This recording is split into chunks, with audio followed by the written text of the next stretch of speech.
प्रिय दर्शकों, एक दिन देवर्षि नारद मुनि नारायण नारायण का जाप करते हुए वैकुंठ में आते हैं। तब माता लक्ष्मी और भगवान श्री हरि शेष विश्राम कर रहे थे। नारद मुनि ने भगवान श्री हरि को प्रणाम किया और बोले, हे प्रभु, आज मेरे मन में 3 प्रश्न उठे हैं, जिसका हल जानने हेतु मैं आपके पास आया हूँ। तब श्री हरि मुस्कुराते हुए बोले, हे वत्स नारद, आइए, आपका स्वागत है। आप अपने सारे प्रश्न निसंकोच होकर कहें, मैं अवश्य ही इन प्रश्नों के उत्तर आपको दूंगा। तब देवर्षि कहते हैं, हे प्रभु, आप ही जगत के पालनहार और सृष्टि के रचयिता हैं। आप ही ने सारे मानव जाति के कल्याण हेतु अनेक जीव जंतुओं प्राणियों की उत्पत्ति की है, किंतु आज मैं सर्वश्रेष्ठ प्राणी गाय के बारे में जानना चाहता हूँ। मेरा पहला प्रश्न है कि आखिर क्यों गाय ने भी स्त्रियों को श्राप दिया था। मेरा दूसरा प्रश्न है, एक मनुष्य को वह कौन सी चीजें हैं जिसे गाय को खिलाने से पुण्य या पाप मिलता है। और मेरा तीसरा प्रश्न है, गाय एक पवित्र प्राणी होने के बावजूद क्यों उसे झूठा अन्न खाना पड़ता है।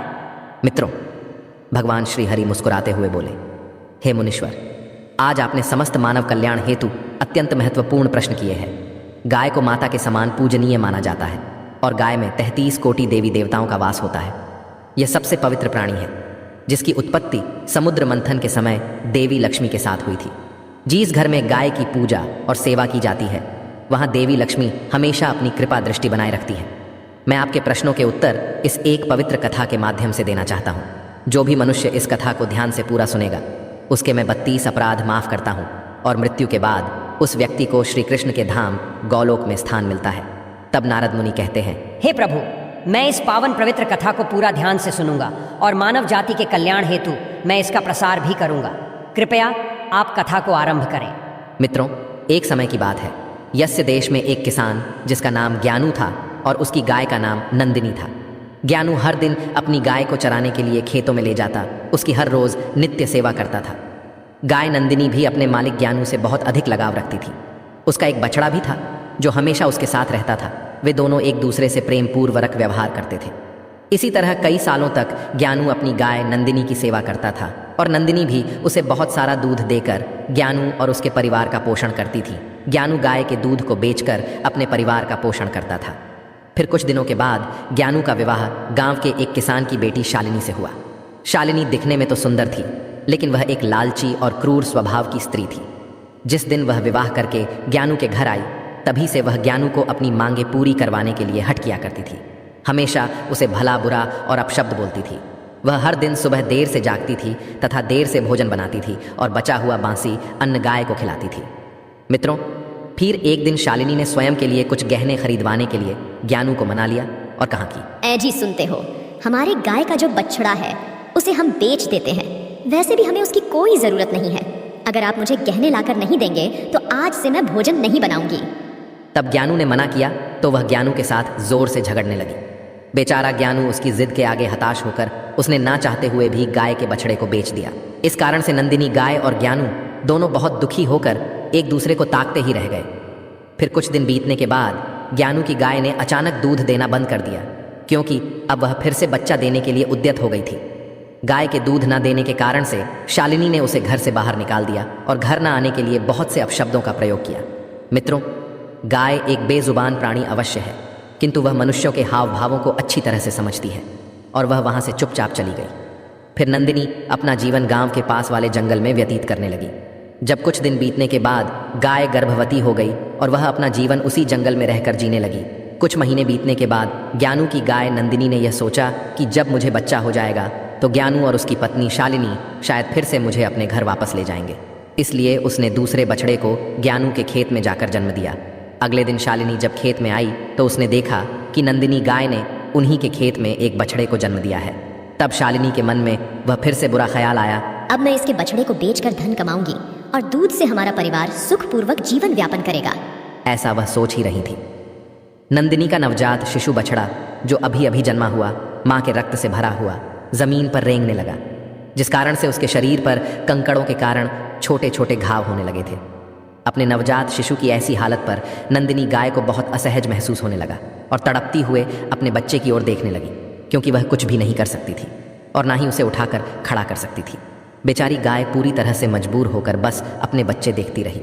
लेकिन जब उसने शालिनी को उसकी ओर आते हुए देखा तो उसे करुण पुकार लगाते हुए कहा, हे देवी, कृपा करें और मेरे नवजात शिशु को इस पीड़ा से मुक्त करें। इसके नाजुक शरीर को जमीन पर पड़े हुए कंकड़ चुभने के कारण उसे असंख्य यातनाएं हो रही हैं।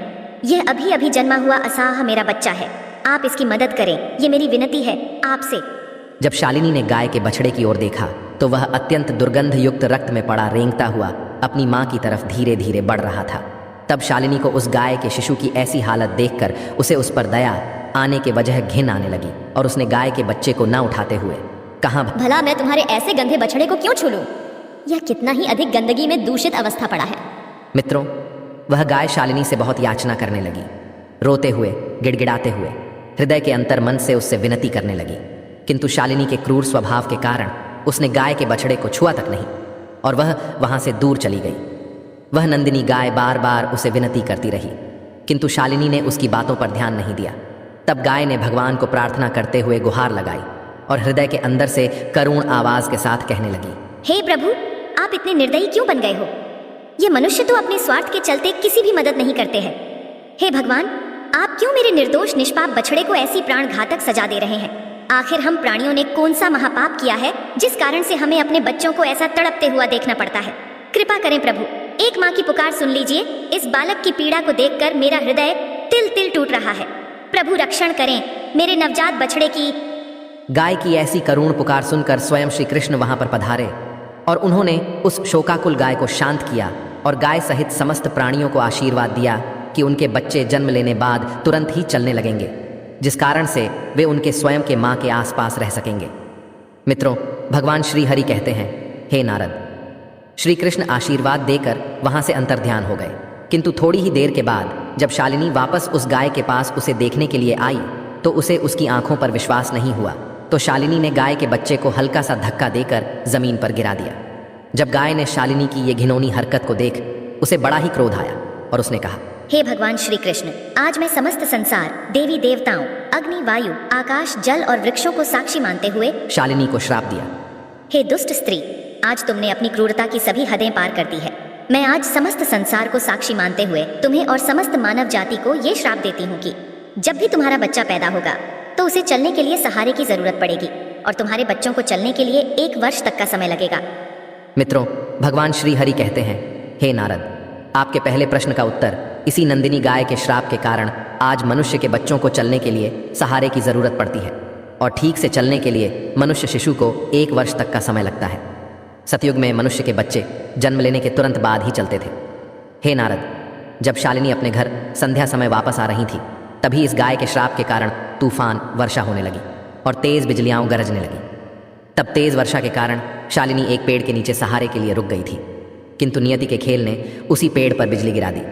उसी कारण से शालिनी की मृत्यु हो गई। मित्रों, भगवान श्री हरि कहते हैं, हे नारद, शालिनी की आत्मा को लेकर यमदूत उसे धर्मराज के दरबार में उपस्थित हो गए और चित्रगुप्त ने उस स्त्री का लेखा जोखा देखा। तब वे सभी हैरान हो गए। यमराज ने शालिनी के गुनाहों को जानना चाहा तो चित्रगुप्त बोले, महाराज, इस स्त्री ने अपने पति का कभी आदर नहीं किया है। हमेशा देर से उठना और निर्वस्त्र स्नान करना तथा इस स्त्री ने अपने पूरे जीवन में कभी भी पूजा पाठ नहीं किया है। इसके पापों को गिनाते हुए हमें आज का पूरा दिन लग जाएगा। इसने सबसे बड़ा महापाप तो यह किया है कि गाय को हर रोज झूठा, बांसी और सड़ा हुआ अन्न खिलाया है जो कीड़े और वर्मी भी ना खा सके। साथ ही एक गाय के नवजात शिशु की मदद तक नहीं की है। तब धर्मराज बोले, इस स्त्री को कुंभीपाक नरक में डालकर तल दिया जाए, उसके बाद इसे जहरीली वैतरणी में डाल दिया जाए और इस स्त्री को 16 नरकों की सजा दी जाए। मित्रों, यमदूत स्त्री को इन सारे प्रकार के नरकों में डाल देते हैं और उसकी आत्मा को बहुत पीड़ा देते हैं। यह सिलसिला पूरे 1 वर्ष तक चला रहा। जब उसकी सारी सजाएं पूरी हो गईं, फिर धर्मराज ने उस स्त्री को गाय को हमेशा से झूठा, सड़ा हुआ अन्न खिलाने कारण उसे सुअर की योनि में जन्म लेकर हमेशा कीचड़ में रहने का और दुर्गंध युक्त पदार्थ खाने का आशीर्वाद दे दिया। मित्रों, श्री हरि कहते हैं, हे नारद मुनि, जो भी स्त्री या पुरुष गाय को झूठा या सड़ा हुआ अन्न खिलाते हैं उन्हें नरक में जाना पड़ता है और कई प्रकार के कष्ट भोगने पड़ते हैं। अब मैं आपको बताता हूँ कि आखिर क्यों गाय को झूठा अन्न खाना पड़ा था। ये बात सतयुग की है। जब शिव जी और माँ पार्वती समुद्र के किनारे विहार करने गए तो शिव जी के मन में शरारत करने की सूझी। उन्होंने पार्वती से कहा, हे देवी, मुझे अचानक आवश्यक काम से जाना पड़ रहा है। मैं कार्य पूरा करके अभी आता हूँ, तब तक आप मेरी यहीं प्रतीक्षा करें। दरअसल शिव माता पार्वती को परेशान करना चाहते थे। शिव जी की बात मानकर देवी पार्वती अकेले ही तट पर बैठकर उनकी प्रतीक्षा करने लगी। इसी तरह शाम हो गई और उस दिन तीज की तिथि थी। जब रात तक शिव जी न लौटे तो माता पार्वती ने तट पर ही रेत के शिवलिंग का निर्माण किया और आसपास उपलब्ध पूजन सामग्री से रात भर शिव जी का निर्जला निराहार व्रत संपूर्ण किया। शिव जी सूक्ष्म रूप में वहीं उपस्थित थे और हर गतिविधि के साक्षी थे। सुबह होने पर पार्वती ने समुद्र में रेत के शिवलिंग और पूजन सामग्री का विसर्जन कर दिया। इसके थोड़ी ही देर बाद शिव जी प्रकट हो गए और बोलने लगे, देवी पार्वती, आपने कल तीज की तिथि पर मेरी पूजा नहीं की। पार्वती जी ने कहा, हे स्वामी, मैंने पूजा की है और अभी सामग्री विसर्जित की है। शिव जी अभी भी पार्वती के साथ और ठिठोली करना चाहते थे। उन्होंने कहा, हे पार्वती, मुझे तो पूजा का कोई चिन्ह दिखाई नहीं दे रहा है। अगर आपने पूजा की है तो इसका कोई योग्य प्रमाण दीजिए। माँ पार्वती भी समझ चुकी थीं कि भगवान शिव उन्हें जानबूझकर सता रहे हैं, क्योंकि जो जगत की हर घटना का साक्षी है उसे प्रमाण की क्या आवश्यकता है। देवी पार्वती भी इस हंसी मजाक का भरपूर आनंद ले रही थी। शिव जी की बात सुनकर माता पार्वती ने आसपास देखा। उन्हें एक गाय खड़ी दिखाई दी। उन्होंने शिव जी से कहा, हे स्वामी, ये गाय मेरी साक्षी है। जब मैं पूजा कर रही थी तब ये गाय यहाँ उपस्थित थी। शिव जी ने गाय से पूछा कि क्या पार्वती ने पूजा की है। गाय ने ना में सिर हिला दिया। शिव जी ने कहा, पार्वती, आप असत्य कह रही हैं। गाय ने आपकी गवाही नहीं दी। शिव जी के सामने स्वयं का अकारण झूठा साबित होना पार्वती सहन नहीं कर पाई और क्रोध में आकर उन्होंने उसी वक्त गाय को श्राप दे दिया। माता पार्वती ने श्राप देते हुए कहा कि तू दिव्य जन्मा है। तूने समुद्र मंथन के समय जन्म लेकर इस समस्त संसार को निर्मल और पाप मुक्त करने का ध्यास रखा था।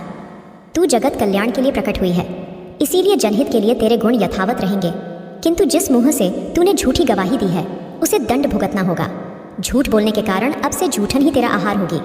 इस तरह झूठ बोलने से गौ माता क्रोध की भागी बनी और आज तक उनकी संतति अच्छा भोजन प्राप्त होने के बावजूद भी झूठन खाने के लिए बाध्य है। मित्रों, भगवान श्री हरि कहते हैं, हे देवर्षि, अब मैं आपको गाय के विषय में महत्वपूर्ण जानकारी देता हूँ। अक्सर मनुष्य गाय से पुण्य पाने के लिए कई प्रकार के व्रत पूजा पाठ करते हैं, किंतु उन्हें एक गाय को ये कुछ चीज़ें भूल कर भी नहीं खिलानी चाहिए। द्वार पर आई गौमाता को कभी भी बिना रोटी खिलाएं जाने ना दें। गौमाता को रोटी और ताज़ी हरी घास खिलानी चाहिए। यूं भी हम हर दिन पहली रोटी गौमाता की बनाते ही है, इसलिए हमेशा उस रोटी को प्यार से गौमाता को खिला दें। गौमाता को रोटी खिलाने से हमें बहुत पुण्य मिलता है। गौमाता को कभी भी बासी और सड़ा गला खाना नहीं खिलाना चाहिए। भूख लगने पर मजबूरी में गौमाता वह खाना खा तो लेती है, लेकिन इसका दुष्परिणाम हम पर पड़ता है, जिस कारण से हमारे घर में नकारात्मकता आती है। गौमाता यह एक शाकाहारी पशु होती है, इसलिए कभी भी गौमाता को जबरदस्ती मांसाहार खिलाने की कोशिश भी नहीं करनी चाहिए। ऐसा करना महापाप के समान होता है। हमारी कुंडली में दोष है, जिसके कारण हमें लगातार परेशानियों का सामना करना पड़ रहा है, तो हम गौमाता को रोटी खिलाते समय कुछ उपाय कर सकते हैं। जैसे यदि कुंडली में चंद्र दोष है तो आप रोटी पर सफ़ेद मक्खन, नमक या घी लगाकर गौ माता को खिलाएं। यदि कुंडली में शनि दोष है तो रोटी बनाते समय आटे में थोड़े से काले तिल मिलाकर आटा गूंधे और इस आटे की ताज़ी रोटी बनाकर शनिवार या अमावस्या के दिन गौमाता को खिलाएं। इसी तरह मंगल या गुरु दोष हो तो रोटी के ऊपर हल्दी लगाकर गौमाता को खिलाएं। ये उपाय करने पर हम इन सभी दोषों के दुष्प्रभाव से काफ़ी हद तक अपना बचाव कर सकते हैं। गौमाता को प्रतिदिन रोटी और घास खिलाने से लाभ होता है और पितृदोष से भी मुक्ति मिलती है। इसी तरह कुंडली में यदि शनि की 7.5 या महादशा है तो हर शनिवार को और अमावस्या को काले रंग की गाय को घास या रोटी खिलाएं और उसकी पूजा करें। इससे शनि दोष कम होता है। गौमूत्र यानी कि गाय का मूत्र बहुत ही उपयोगी, पवित्र और स्वास्थ्य की दृष्टि से अत्यंत हितकारी होता है। आध्यात्मिक दृष्टि से तो गौमूत्र का महत्व है ही, साथ ही वैज्ञानिक और स्वास्थ्य की दृष्टि से भी गौमूत्र के बहुत से लाभ बताए गए हैं। गौमूत्र में बहुत से खनिज पदार्थ और स्वास्थ्य वर्धक तत्व होते हैं जो हमारे शरीर की शुद्धि करते हैं और बहुत से रोगों से भी बचाते हैं। साथ ही गौमूत्र छिड़कने से वातावरण में शुद्धता और पवित्रता व्याप्त हो जाती है। इसीलिए हमारे शास्त्रों में शरीर को निरोगी रखने के लिए प्रतिदिन गौमूत्र का सेवन करने तथा घर में गौमूत्र छिड़कने के लिए कहा गया है। गाय के दूध, दही, घी, गोबर और गौमूत्र से बनने वाले मिश्रण को पंचगव्य कहते हैं। पंचगव्य को पापनाशक कहा जाता है और हमारे हिंदुओं की एक धार्मिक विधि प्रायश्चित करने में उपयोग किया जाता है। पंचगव्य को बनाने वाली सभी वस्तुएं अत्यंत उपयोगी होती हैं, जो स्वास्थ्य के लिए लाभदायक तो है ही, साथ ही औषधीय गुणों से भी भरपूर है। मित्रों, भगवान श्री हरि कहते हैं, हे देवर्षि नारद, अब मैंने आपके सारे प्रश्नों के उत्तर दिए हैं। तब नारद मुनि कहते हैं, हे प्रभु, मैं धन्य हो गया। आपने मुझे दिव्य ज्ञान से मेरी सारी शंकाओं को दूर किया है। मैं इस दिव्य ज्ञान का प्रसार समस्त मानव जाति के कल्याण हेतु अवश्य करूंगा। तो मित्रों, आशा करते हैं कि आपको यह कथा अवश्य पसंद आई होगी। तो वीडियो को लाइक करें और कमेंट में जय श्री कृष्ण अवश्य लिखें। आप सभी का धन्यवाद।